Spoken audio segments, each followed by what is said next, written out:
to my colleagues from the 26 European Union member state embassies here in Cairo, and also to Croatia, who we expect to become the 28th member of the Union later this year.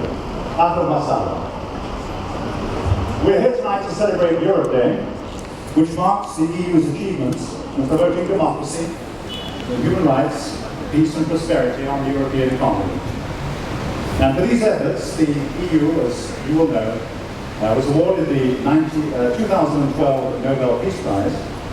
And this not only commemorates our past achievements, but it is also a spur for taking forward our work in the future. In today's Europe, as elsewhere, not least in Egypt, democracy is a constant work in progress. It needs to be valued and protected. We share a responsibility to safeguard it both at home and abroad. To do this, the EU needs strong partners.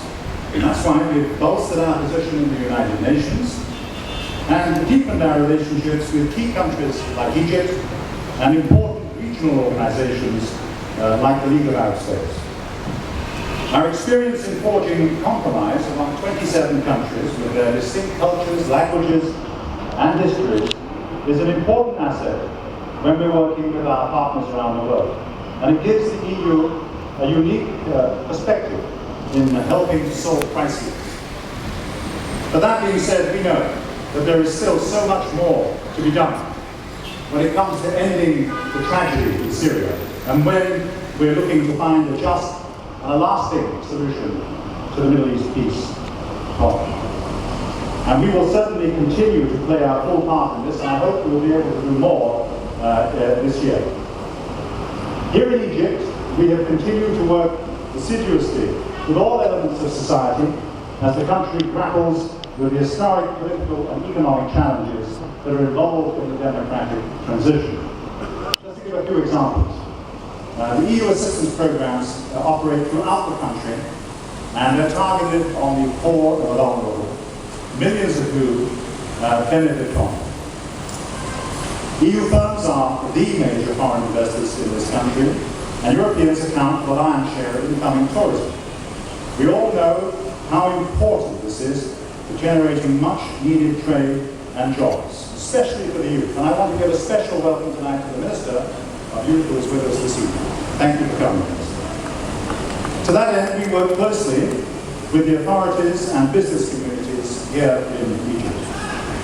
And we support hundreds of projects in research and innovation. And we've just completed a very successful EU-Egypt Euro Summit. After I finish, we're going to show you a short film here, which gives you some idea of the progress that we've made there in the scientific field.